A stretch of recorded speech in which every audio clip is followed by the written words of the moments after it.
But yeah, brilliant. I'll pass over to you, Adam. Um, I don't have I pinned you to the screen, or is that just for me?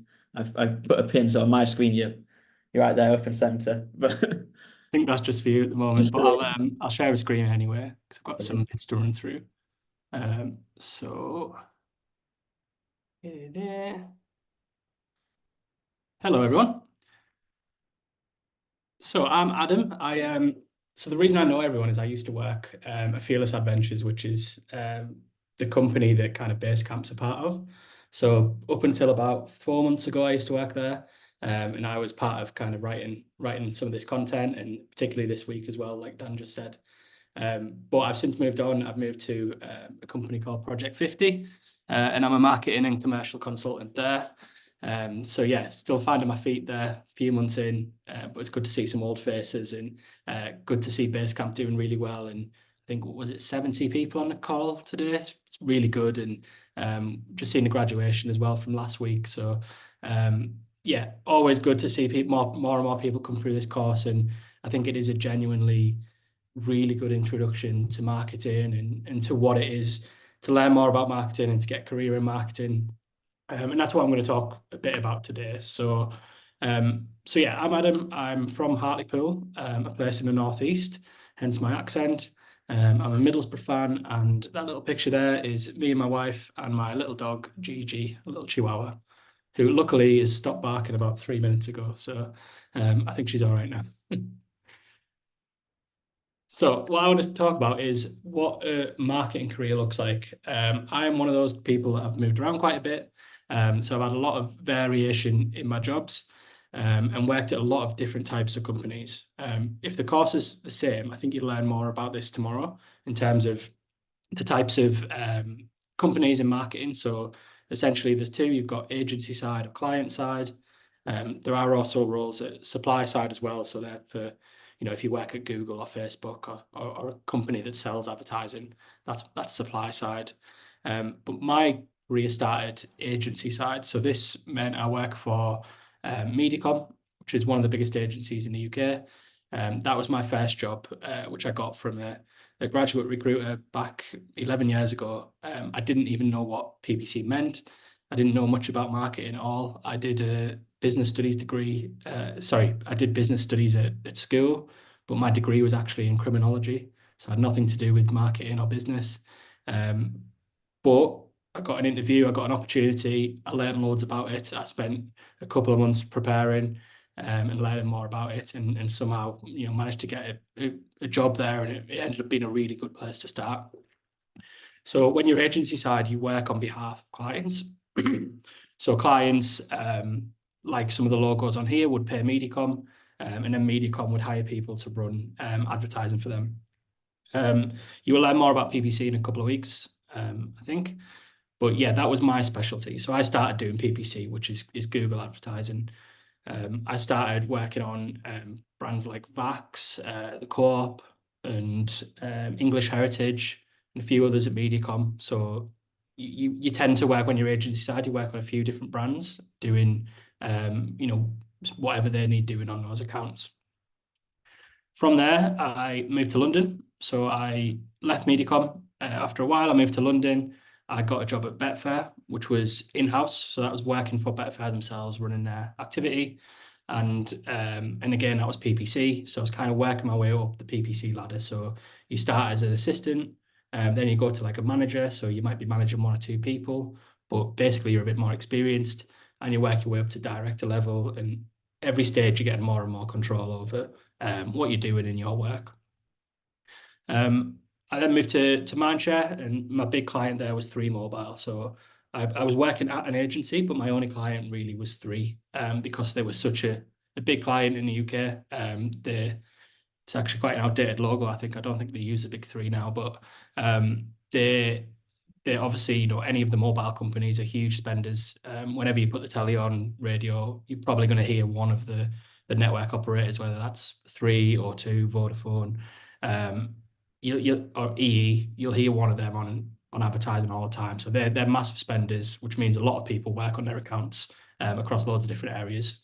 So that was really interesting. That opened my eyes to I suppose other channels beyond PPC. So not just, Google doesn't drive everything.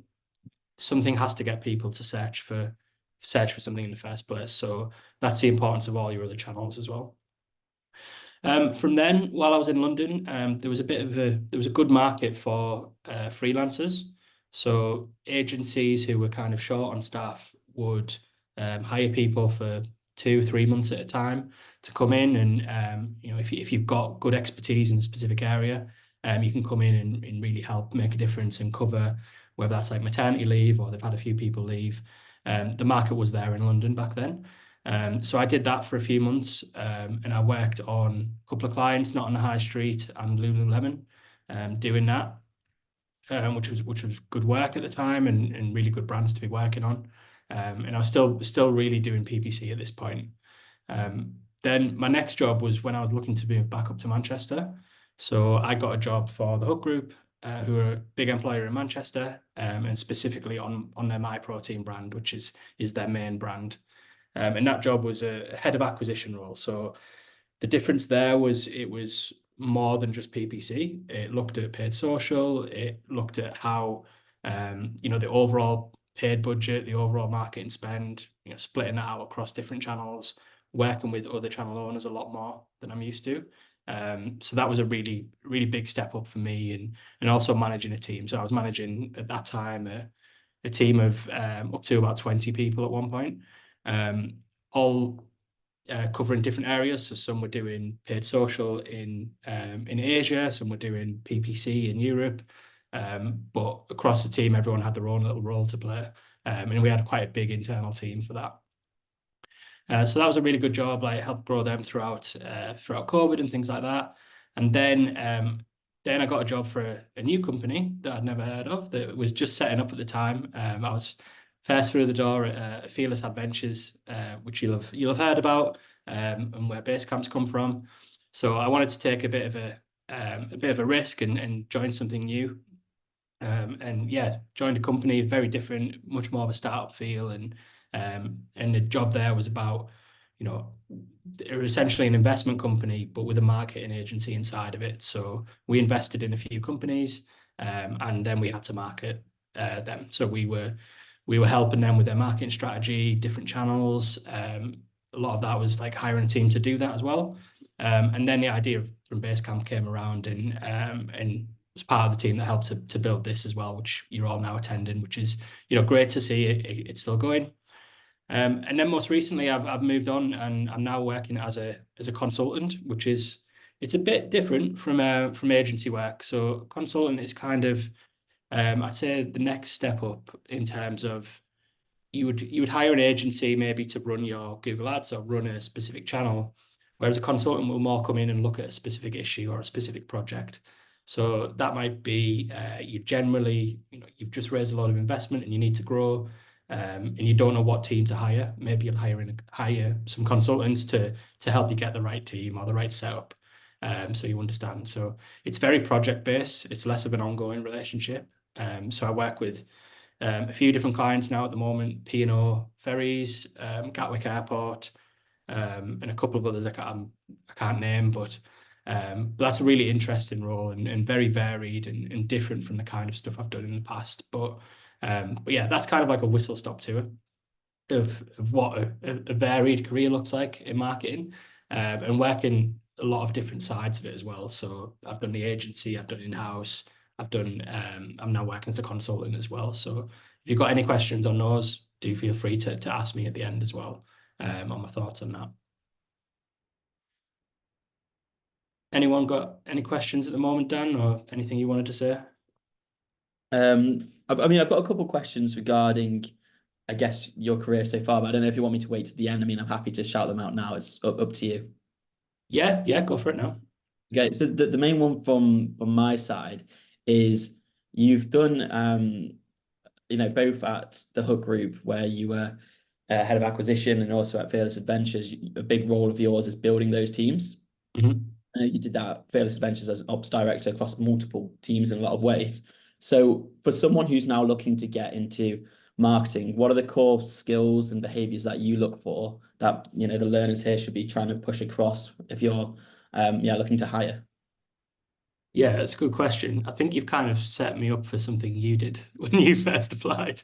Um, so when we set up, we had quite a lot of applicants for certain roles, and um, Dan actually did go to the next step in terms of his application. So he set up his own a specific website for the job.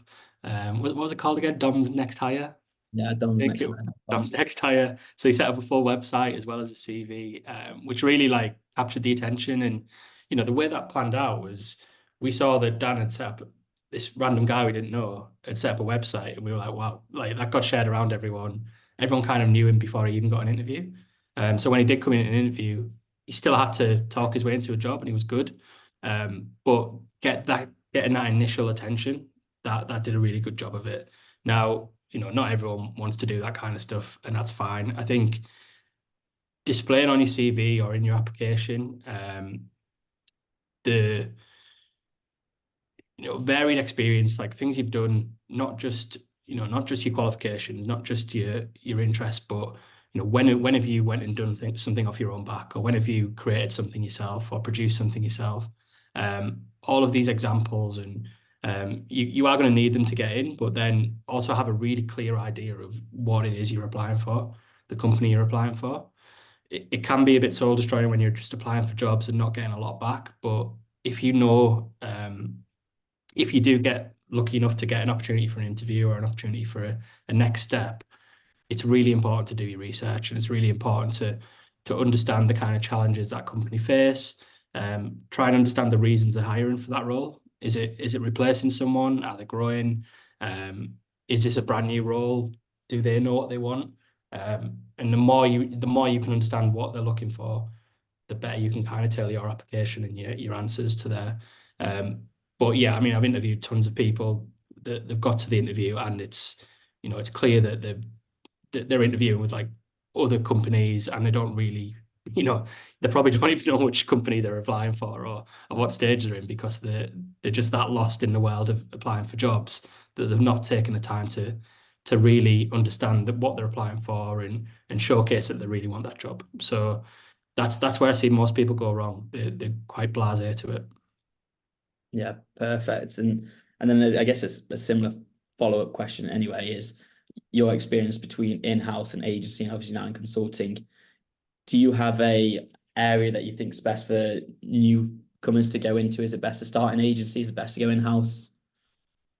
Yeah, I mean, I've got a bit of a bias on this just because it's all I experienced. But I started at agency, and I thought that was a really good place to start, for a few reasons. So first of all, they do look after the staff well. They're usually pretty fun places to work, but they are hard work. You will probably be working long hours. You'll be working on multiple different clients.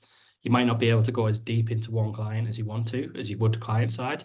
But they you tend to in agencies, you tend to not be the only person doing that job. So let's say you're a designer and you go to work in a design agency, you'll be working with, like, everyone else in your team will be designers as well. So you've got loads of people to learn from, and you can just pick up how they work, and get better yourself, and learn from people. Whereas if you were to go like in an in-house role, you might get there and you might be the only designer, and then you might struggle to, how do I learn more? How do I get better? Who's going to critique my work or give me good or bad feedback? Because I'm the only designer in the company. So you've really got to, I think when you're starting out, it's good to be around people doing the job that you're doing so you can learn from them. And, as they went up a few steps in the ladder, they can teach you at the start. And agencies are really well set up to do that. So personally, I like agencies, for starting out, mainly for the learning aspect. Um, yeah, Perfect. Cheers. cool. Okay. I've got a couple of slides I want to talk through, and then I'll open it up to questions from everyone else, if that's okay. Just oh, wrong one. That's my old one, all branded and everything. Basecamp intro, there it is.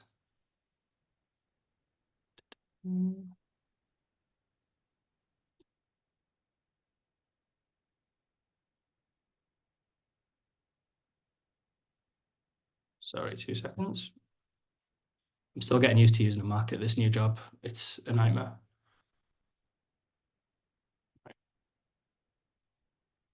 Here we go.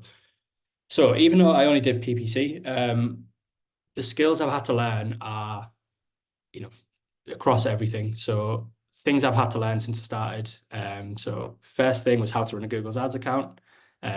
Over my career, I've probably spent over 100 million on Google Ads, which is insane to think about, but it's part of the day-to-day work.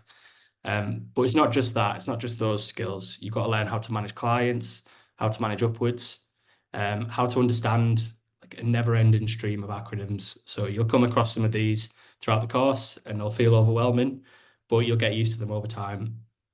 The worst thing about these is every business has their own ones as well. So even when you think you know them all, you join a new business and they use different metrics or different acronyms, and you've just got to keep learning. So there'll be a lot of that, but don't let it scare you. How to drive change. So a lot of businesses, people don't want to change. People are happy with this is the way we've always done things, and sometimes you have to change that up. How to stay up to date with the latest trends. So particularly, certain industries move faster than others. The whole marketing industry is going through quite an interesting shift at the moment with AI as well. So how do you stay up with that and on top of things? How do you manage people? So how do you manage people who've just joined the industry? How do you manage people who are experienced? I've had to learn that. How to make things right when I've overspent. I've done this. Everyone makes mistakes, but you've got to understand how to make things right and make sure that doesn't become a major issue. And the same if you underspend, all these things can go wrong. How to make things right when stuff goes wrong. All of these things are part of how to build great relationships. And whether that is, so if you're an agency, that relationship will be with your client. If you're in-house, so if you're working for a company specifically and running their marketing, maybe those relationships are people in different divisions. So if you're working in marketing, if you have a good relationship with someone from the finance team, you might be able to get a bit more budget. So it's kind of how you have good relationships across the different areas of the business. Same with if you're a freelancer, if you're setting up your own business, you need good relationships with your customers as well. So that's a really key one that I think applies to all work, to be honest. How to motivate and inspire teams. The bigger teams get, the more issues, but you've also got to point them in the right direction and make sure everyone's working together. How to work from the office. It's different from working from home. They're both very different things. I'd never really worked from home until a few years back, but it's a very different way of working and everyone's kind of adapted. But some companies still haven't got it right. Some it's still a bit of a, it's easier to work from the office than it is from home, or they've not got a good read on people who work from home. So that's kind of an interesting one. It's still ongoing since COVID, and we'll see how that pans out. How to ask for a pay rise or a promotion. This is something that you don't inherently know, I don't think. You've got to kind of learn. And a lot of that is about, proving what you've done and what that's delivered, rather than just going in and knocking on the door and saying, I think I need a pay rise because I've been here a year. You've got to really prove why you deserve one. How to get a new job. So you'll learn about career skills, CV skills, interviews. Always a key thing to learn. How to properly learn marketing beyond Google and Facebook. So this is, I spent the first couple of years of my career pretty much only learning Google and not knowing much about wider marketing. I never had a course like this when I started, which I think is, would have been super useful back then.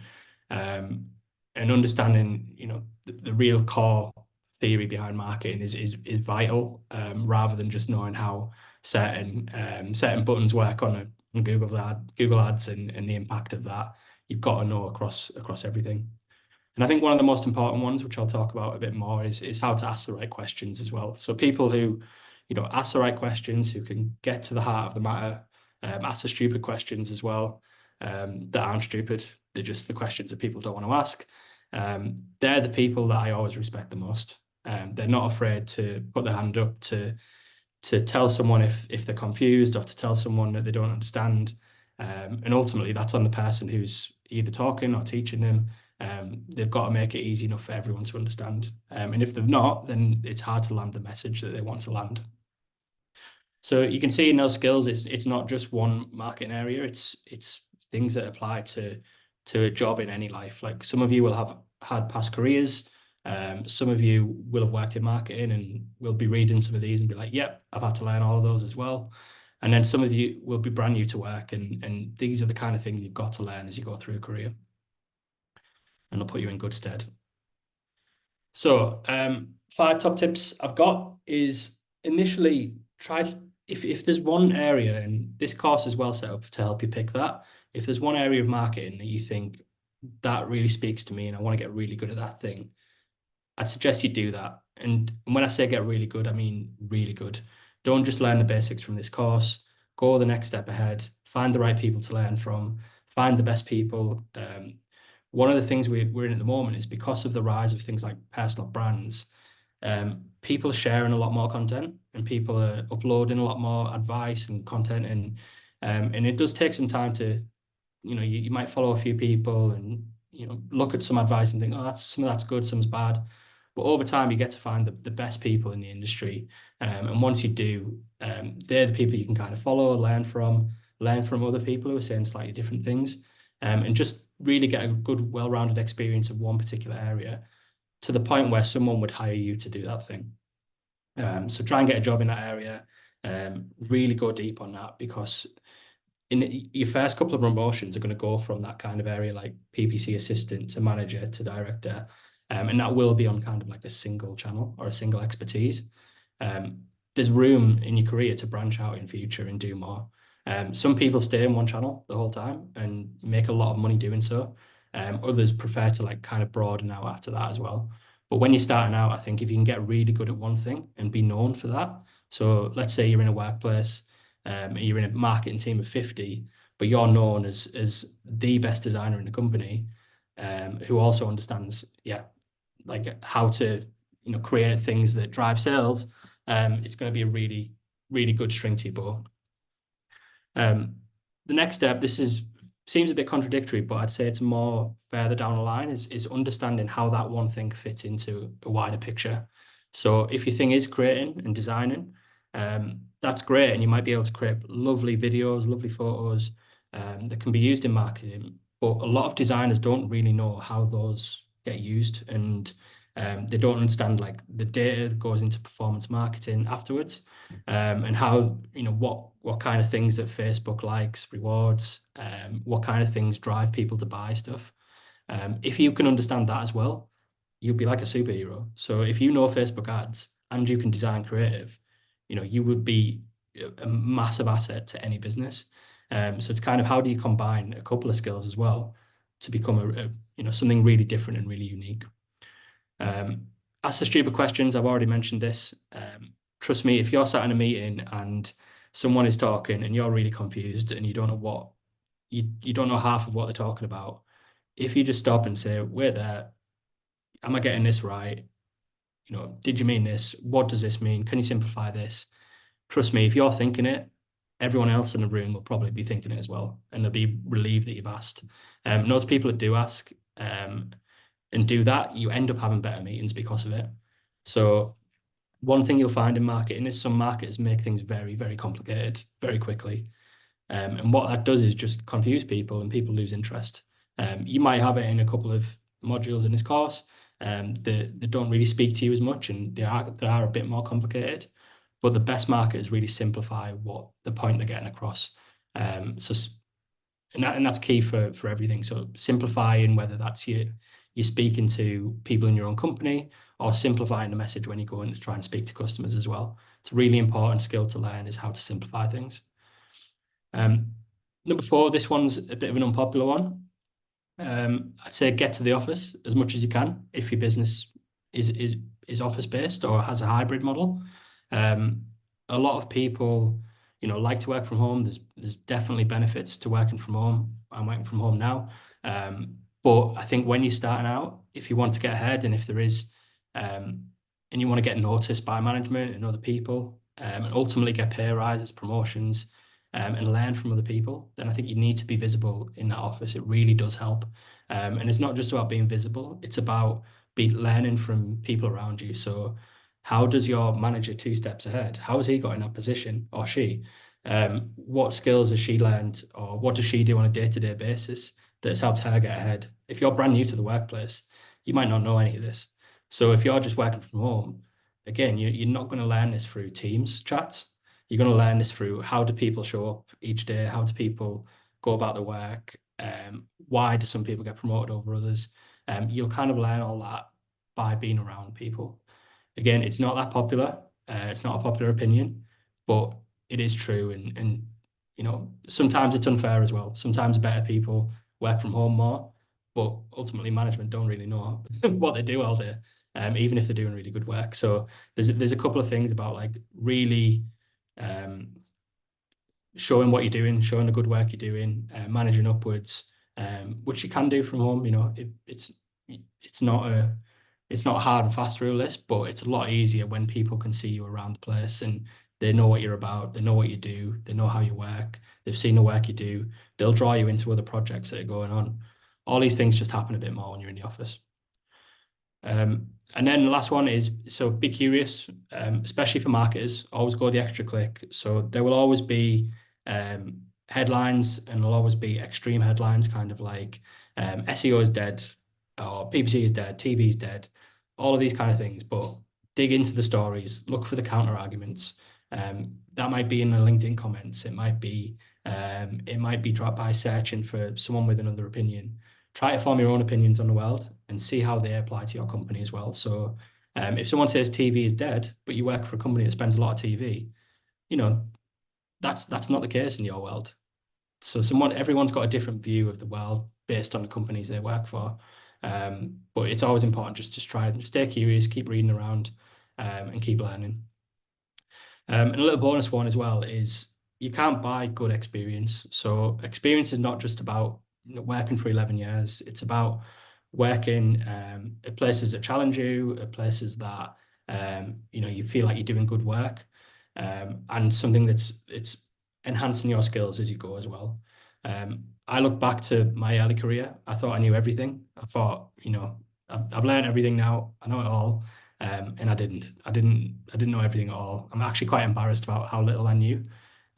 So what I'd say is work at places that inspire you if you can. Learn as much as you can from those around you.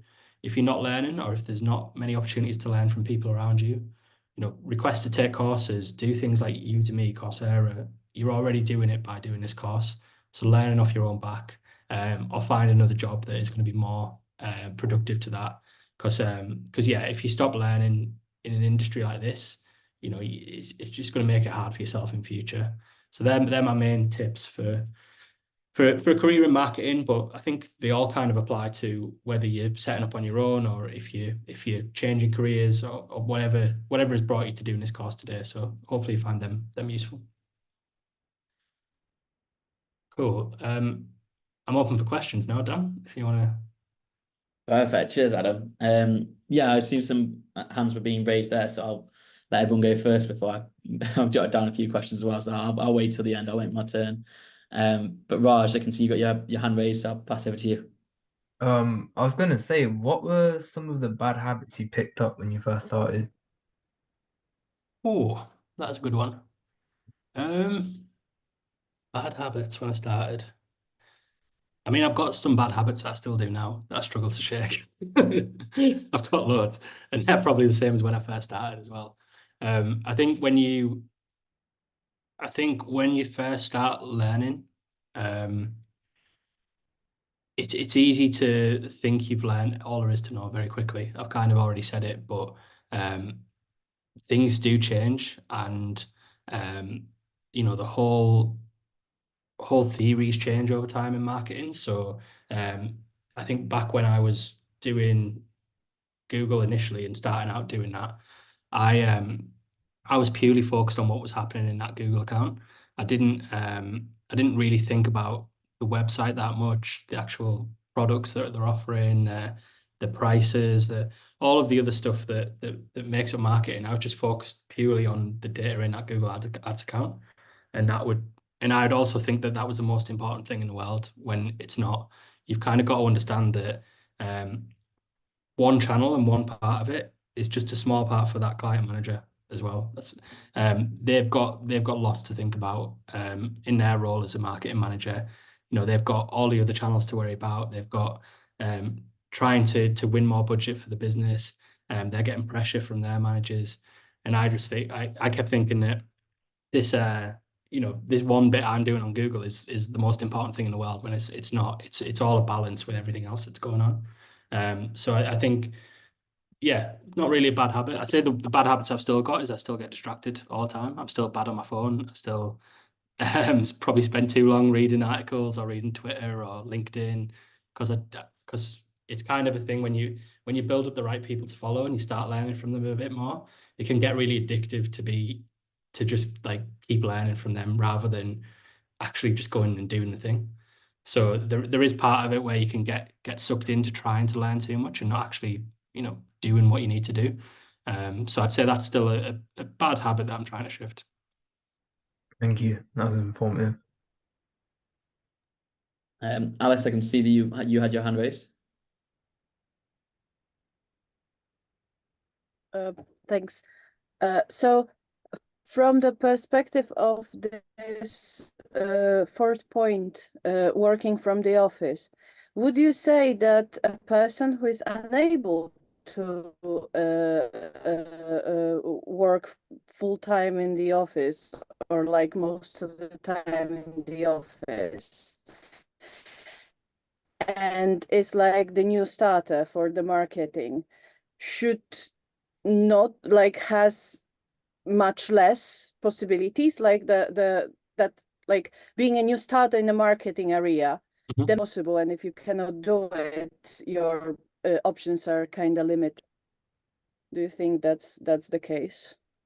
It depends on the company. I think if you join a company that's fully remote, you wouldn't have any issues, because there's none of that going on. There's no office to compare it to. I personally wish it wasn't like this, but I have seen it like that in businesses. If there is an office, things will happen in the office, or communication will happen that happens in the office that doesn't happen for the people working at home. So people can feel disconnected from working from home a bit more if the company's not good at having a balance between that. And like I said, it's a lot harder to learn from the kind of how people work when you're just starting out if you're not in the office. Now, not everyone's able to come to the office. That you can't argue with that. It's just what I've witnessed in businesses. But what I'd suggest is if you can find a job that is fully remote, that would be much better, because their whole business will be set around everyone's remote. And then the challenge is more about how do you communicate to your managers and show off the work you do in that scenario. Yeah. Thank you. I think it's Helen. I think you had your hand raised next. Yes, I have two questions. The first one actually that I want to know that, because you mentioned about that how you keep learning with the latest trend. So do you have any experience to share with us that how you keep all the stuff, all the skill sets to be up to date? The second questions that I want to ask that, because that AI technology is really changing a lot. And then what do you think of what kind of roles in the agency or in the in-house marketing that eventually or gradually that will be eliminated or totally replaced by the AI technology or AI tools? Oh, yeah, two really good questions there. On the first one, how do I stay up with learning? The way I see it is a bit of it's kind of a network thing. So if you've got a specific field you want to learn about, you might find a couple of people on LinkedIn or something like that. And over time, as you read more stuff, you will kind of see the people that they talk about or the people that they reference. So they might say, oh, X person has wrote about this. And then if you go and follow that person, you're then at the heart of the matter a bit more. So over time, you end up with like a really good group of people that you find interesting, or you find that they seem to write things that you agree with. And then you can kind of see how those debates and stuff play out online as well in comment sections and things like that. I also listen to podcasts. I think there is a section in the course where it's like a few recommendations of podcasts. So yeah, like I said, loads of people are putting out content. It's just about, I'd say the best thing is the more you do it, the more you realize who's good to listen to, who's not so good. And you kind of build that yourself. So you have your own opinions on the world. But yeah, however you like to learn, whether that's YouTube, podcasts, reading, following on social media. I do a bit of a combination of all of them, but I'd say mainly podcasts and then courses and stuff like that. On the AI point, yeah, really interesting. If nobody knows how it's going to play out, anyone who thinks they, have a clear idea of how it's all going to play out, just doesn't. There are certain roles, certain things in my role that I used to do a lot of that now, I can do in 5 minutes with AI. Yeah. But it's not made my job necessarily any easier. I would say that the way I use AI now is like a starting point. So it really solves that kind of blank page problem if you don't know where to start with something. It really solves that side of things. But I've never just taken a ChatGPT response, copy and pasted it and sent it. Like you always take it away, you adapt it, you make it specific to your case, you write it in your own language. That might get better. It might get to the point where you can copy and paste it. That might happen very quickly, but there is still going to be a lot of room for humans on that. You'll learn more about it next week in the PPC course, but PPC as a channel has really shifted from being very manual to using like pretty much exclusively AI.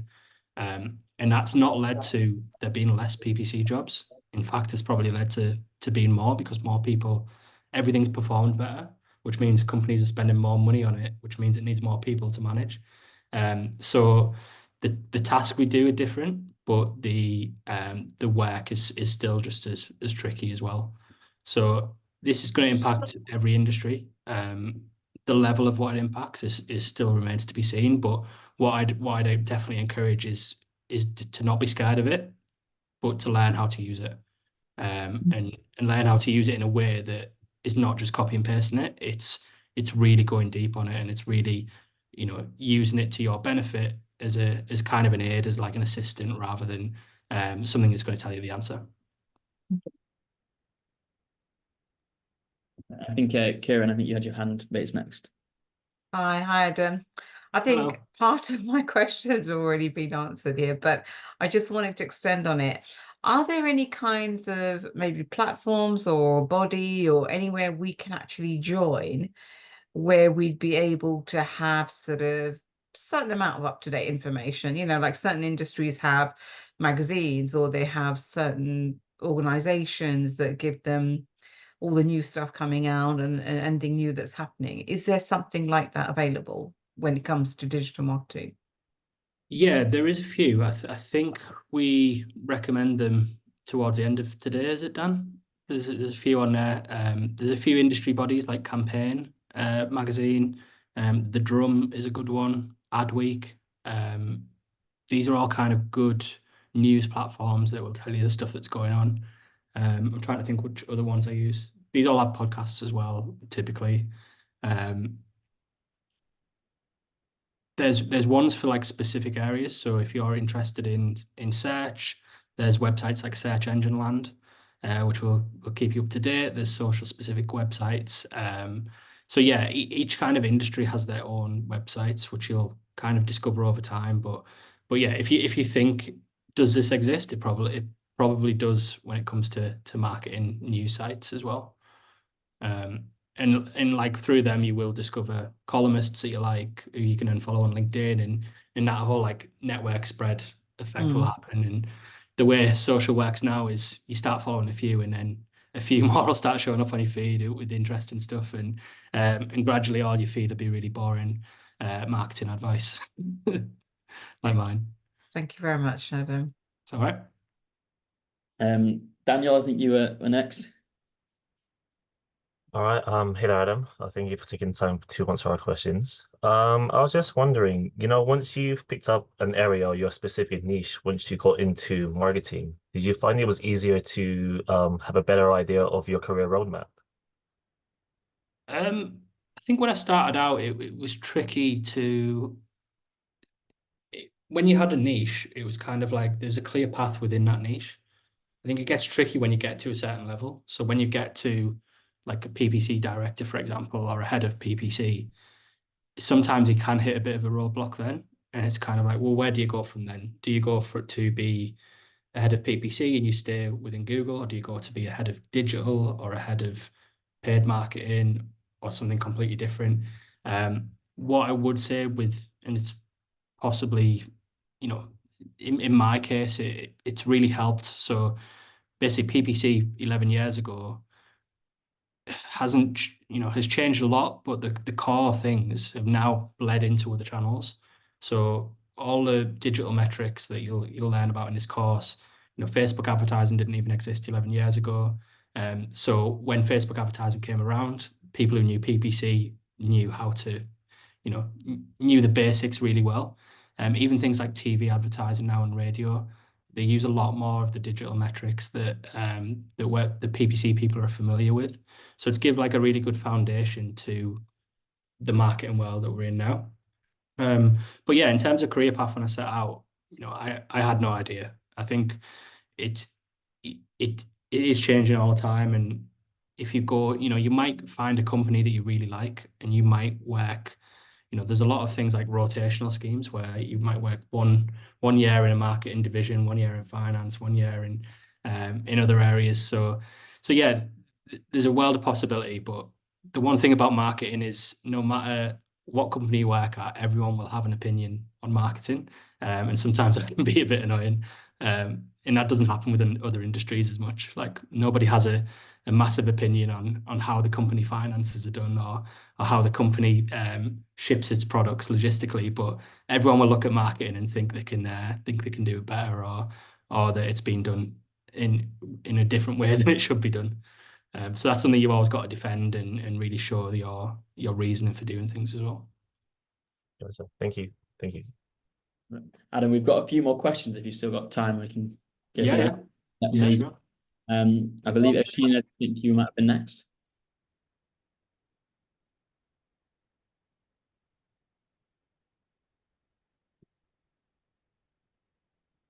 Is that anything from your side, or hand might have been put? Hello. Hi, Adam. Okay, so for my Hello. question, do you think the growth of like TikTok and like other platforms like that, like Instagram Reels, have changed the way you do your job? Because there's a lot of like going towards like trying to be viral, and I see like a lot of businesses are trying to do that, even like within like fashion marketing as well, where it's like a lot of publicity stunts, like people like falling over on purpose in like fashion shows, and then even with like Aldi, who did like the Yeah. Kate Boss impersonator, which I thought was hilarious. Yeah. Do you think this like virality has changed the way you do anything? Yeah, I think it's more important. I think the big thing with that is the imagination and creativity. So it's took a few years for kind of brands to get their heads around how to use TikTok. And the way it's turned out is, brands that are really authentic to the platform or understand it. And a lot of that is kind of the randomness of TikTok. So if you look at things like the Ryanair strategy or Duolingo, it's very like random. It's not something that you traditionally think from a marketing boardroom would come up with. So it's really like letting creativity shine, which is what marketing should have all been about. But ultimately, I think these sort of things are tactics, and they're one part of marketing. So that whole Ryanair, they're massive on TikTok. They're absolutely flying millions and millions of views, impressions, going viral all the time. Did that actually sell any more flights for Ryanair? Do they see that on the bottom line? How important is that versus all of the other activity that Ryanair do, whether that's their emails, their sales that they do every January or whenever, the amount of costs that they keep down in the business to keep their prices low, like that will sell more prices. That will sell more flights than the TikTok strategy. So it's just one tactic in a whole marketing strategy as well. So it's more brands and fashion have always led the way on these kind of new platforms as well. So yeah, it's definitely changing things up. It's just you've got to still think of the stuff you learn in this course, and particularly in this first week, A lot of brands struggle to learn about, they'll do all this activity in all different channels, but they still don't really understand who their customer is or what the customer does, and they don't speak to customers, and they sit behind a screen all day without doing that. That's the thing I see most commonly, and that is, ultimately going to lead to a worse marketing strategy altogether. So yeah, just think of these things as tactics, and if that's something you're interested in, that's something you can get really good at. That's a service that you could sell as well, in future. But it's not the be all and end all of the full marketing strategy for most businesses anyway. What like platform would you like say you would get like the best response from? Like it's not even like going viral, how many people say it, like your turnover, like people buying the product or engaging with the product. What platform would you like go to straight away for that? Yeah, so Google and Facebook are still the kings of this at the moment. They're the two biggest advertisers in the world. They are where most like kind of marketing investment goes to significantly, and it's only getting bigger, and it's only going to get bigger as well, I think, at the moment. Facebook have a lot of information on everyone, to be honest, and they always have and they always will. Google works like a bit of a tax, really. So people will search, there's no better intent than someone searching for the product that you sell. So if you sell, I don't know, like a record player, someone searching for a record player, it's obviously the best time to show them an ad. Every other platform, you're kind of guessing when they're going to be looking for this or in market or trying to push that out to it. So what we are seeing now is like a shift to more companies trying to set up ad networks as well. So an example is Amazon. A few years back, they didn't have any ads. Now, if you search for a product, it's hard to see one that isn't an ad. And again, that's using search. You will see the likes of Boots do this, Look Fantastic are doing it.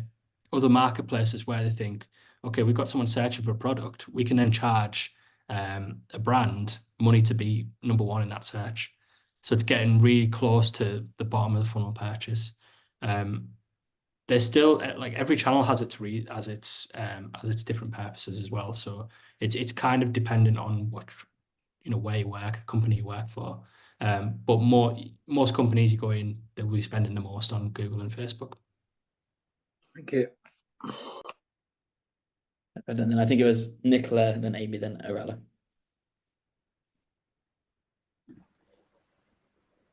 Hi, Adam. Hi. Hiya. So I'm thinking about specialising in the email marketing area. So I was just wondering, like, is there like still a demand for like email marketing? What are the better niches to work in, and kind of what skills you definitely need to progress? Yeah, email's a really important one, and one that's changed quite a bit with things like GDPR in the last few years. I think it's going to get more important. So this year, some of you might know it. I'd recommend looking at it after Google are planning to get rid of all third-party cookies. So what this means is that third-party cookies that follow you around the web and decide what adverts to show to you. A lot of these are sold through like kind of different display partners, and they all kind of take the data, match it up, and say if you want to target a 28-year-old woman who lives in Birmingham, we'll send her this ad. Now, like they use all this cookie data to work that out, and work out what they're interested in. Now, all that's going to go away, and it's going to have to be replaced by data that you collected as a company. So whether that's people setting up an account or being logged in, being on your email list. So it's really going to shift to first party data being a lot more important and email lists being a lot more important as well. So I think email as a channel is really important and is set to grow.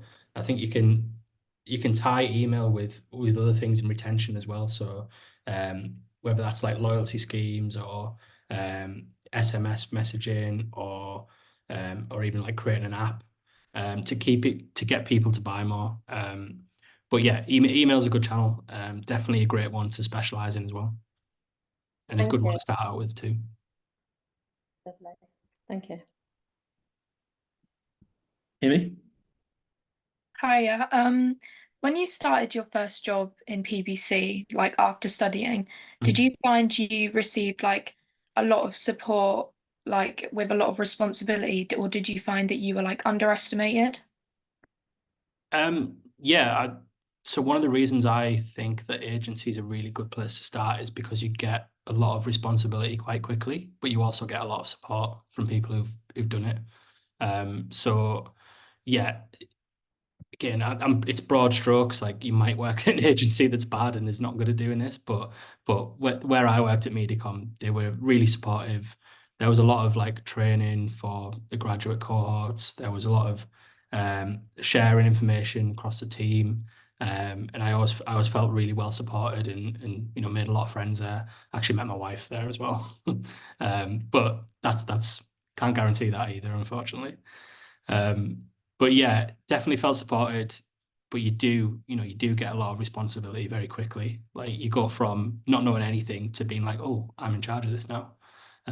So yeah, it's an interesting way to start, but it's the best way to start. Like if you join somewhere and you're there for 2 years and you still haven't got any responsibility, you know, you're not going to be learning that much. So you've got to be learning by doing. Thank you. Then Arella, I think it's you next. Hello. So you mentioned recovering from mistakes and things like that. How do you go about recovering from mistakes? Like owning up to your mistake, obviously. Yes, could you talk to us more about just that recovery process? You made a mistake, and how do you go about, I guess, building trust again with the people that you're working with? And yeah. Yeah, it's quite cliche, like quite cliche response as well, but a lot of it is explaining what happened, how it happened, and then saying how we've put in things in place to make sure it doesn't happen again. You know, whether that's extra checks, whether that's you know, improved communication or adding in another process, which was kind of missing. You know, mistakes will happen whatever you do in business. But you know, it's the word I say the most, and Dan will attest to it when he worked in my team, is if you're not learning from these things, you're doomed to repeat them again. So you've got to show that you are learning, and that you have processes in place, and it's not going to happen again. Because if it does happen again, you know, you've got no chance of recovering a relationship then, if you did manage to recover it in the first place. Sometimes you might have clients that are difficult, and you know, they might blame you for things that are not necessarily your fault, and sometimes ultimately, you know, you might have a bad client that you don't want to keep, that is causing you too much stress, or it's causing the agency too much stress. But a lot of the times it's about clear communication, good education about how things work. Sometimes, you know, if you're really deep on one area, your client doesn't know, you know, half as much as you about things. So they might suggest a strategy that you don't agree with.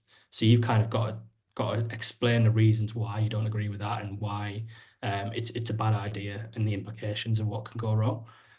Ultimately, if you get to that point and you say, this is what I think could happen, if you want to go ahead and do it, but just giving you the warning. If then it does happen, like you said, you know, you've kind of protected yourself for that. So yeah, it's all about communication. That's where I see 95% of problems is down to poor communication. And that can be from before, during a mistake, or even after as well. Perfect. Cheers, Adam. I think I mean, Kieran, you've got your hand raised. I'm going to squeeze one more I'm question. getting greedy, aren't I? Adam, I just want to go briefly back to the third-party cookies bit, because I'm working on a product which is part of a government initiative, and it's free to the people that get it. So not people don't know about this necessarily. So they're not going to be searching for it. There will be some that will search for it because they know a little bit about it, but a lot of them won't be searching for it. So my initial thought would be, right, it's interruption marketing. So you know, Facebook would be my choice, because then you're actually building your audience according to how you want them, and you know, how you're going to choose to market to whomever it is. But then, is that my only choice, Facebook, or are taking into consideration that the third-party cookies are going to not be there anymore? So I've got no other option, or what other options are there?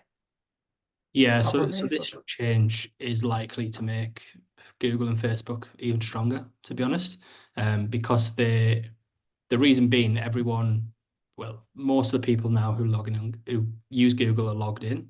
So Google knows like a full history of searches or what they're interested in, that kind of thing. And same with Facebook, like you have to be logged in to use Facebook. So the way Facebook would work is, let's say you launch your product and getting people to download something or whatever is your conversion. As you run more advertisements and you get more people doing the thing you want them to do, Facebook will find which people look similar to those. So whatever commonality they've got in the data, they will start to show to more of those people. So Facebook's an option, but what I'd say is, don't limit to yourself just to online as well. Like, understand who your potential audience are. What do they read? Where do they spend their time? Could you do any partnerships with someone who taps into a similar audience? Like, is there a company that sends out a newsletter that you could sponsor? All of these kind of things that could be additional ways to reach different customers. So you're not limited purely to Google and Facebook, but you will get a lot of your performance from there. But yeah, there's reasons to use every other channel as well. But of course, you've got to manage your budget. But hopefully, you'll learn more about all of those throughout the rest of the course as well. Yeah. Because I'm thinking, sometimes you get those ads from Taboola and those kind of ads. And they just kind of they just target you, don't they? Yeah. But that's very helpful. Thank you for that, Adam. Thank you. No worries. Perfect. Cheers, Adam. Really appreciate it. We won't hold you up for too much longer. If people did want to follow you, see what you're posting about, you happy for them to add you on LinkedIn where you can share information or anything? No, get me added. Add me on there. I'll accept everyone for the next couple of days. But then I've stopped accepting everyone now. But if you're on Basecamp Skills, I'll accept you. Perfect. Yeah, amazing. Cheers, Adam. Really appreciate it. We'll let you go. Thanks. Cheers, everyone. Good luck with the rest of the course. Thanks, Adam. Take care. Bye. Thanks very much. Thanks. Bye-bye. Perfect. That was great, wasn't it? It's great to have Adam back. Bit of nostalgia. So I think, Joey, you're still on this call. Yeah. This one, aren't you? For my group, what I was going to say is let's take a short break now and come back at 3:20. And I'll put the Zoom link back on our chat. But yeah, back on my Zoom group at 3:20. George or Amy, you doing a similar plan? Same for mine, guys. Yeah. I go grab a cuppa, have a stretch, and see you back here soon. Yeah, exactly the same for my guys as well. See you at 3:20 back in the Zoom. I'll pop it in the chat again. Thank you. Cheers. Bye. Thank you. So for my mentor group, we stay on this call and then I'll see you at 3:20.